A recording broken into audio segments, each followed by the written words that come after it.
regardless of who you are, mighty or meek, everybody has to follow the law. Nobody's above it. It all started with a blog post detailing crimes on the job. As the sheriff should be served with that lawsuit. Then a confession. I did have a consensual encounter. And now criminal charges. On charges of misconduct in office and obstruction of justice, charging Sheriff Lewis with these offenses. Today, as a retired sheriff puts back on the badge. I look forward to the challenge. The investigation into Will Lewis is nowhere near over. We could be presenting additional indictments to the grand jury. 7 News at 6 starts right now. Good evening. The hammer of justice has come down against a man whose job was to enforce it. Yeah, Greenville County Sheriff Will Lewis has been indicted on charges of misconduct in office and obstruction of justice. And we have team coverage. 7 News was the first to report this news as our Brianna Smith broke the story this morning, and she has the latest details on the criminal investigation. Kirsten Glavin talked to local leaders who are weighing in on what's next for Greenville County. First, Aaron Rogers, who talked to the new sheriff, Johnny Mack Brown. So Aaron Brown isn't new, of course, to the sheriff's office. Yeah, Diane, he's not. He is Greenville County's longest serving sheriff. Now, he has officially been sworn in, and moments ago, Sheriff Brown told me this was his 7th time doing so.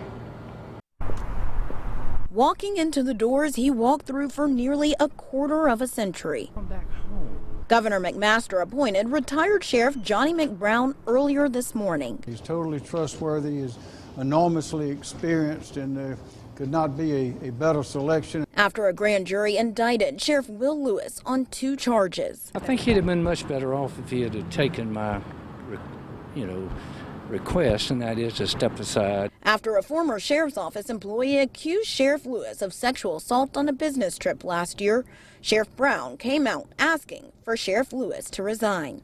He even told me months ago he'd be interested in being appointed. I had no idea that it would really happen. I gotta figure out which opens the door. Now that it has, he says he's ready. My leadership style is simply everybody's involved. Sheriff? But his appointment doesn't come without concern. I see that the sheriff, that they put Johnny McBrown back in place.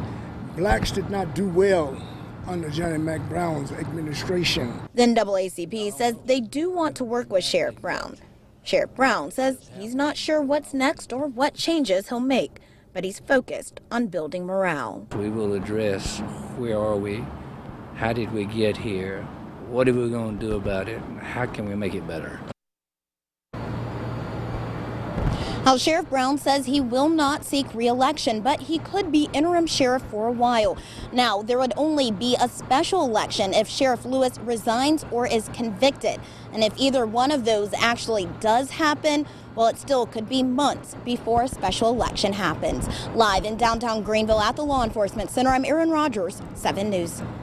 Aaron, earlier today when 7 News brought our viewers the live coverage of this announcement that Brown would be the new interim sheriff, he had mentioned he really wanted to restore morale. Did you talk with him about how he hopes to do that? Yeah, so I did talk with Sheriff Brown kind of sporadically throughout the day. He says he's not really sure what changes he will make, and he plans to just restore morale by really listening to all of the deputies inside of the sheriff's office. He also says one of the first things he wants to do is get his gold and blue cars back. If you may know, the sheriff's office did roll out new cars earlier this year, so not sure if he was joking on that one, but he said that that would be one of his priorities, along with raising the spirits in the office. Diane? All right, Aaron Rogers live in Greenville. Thank you, Aaron.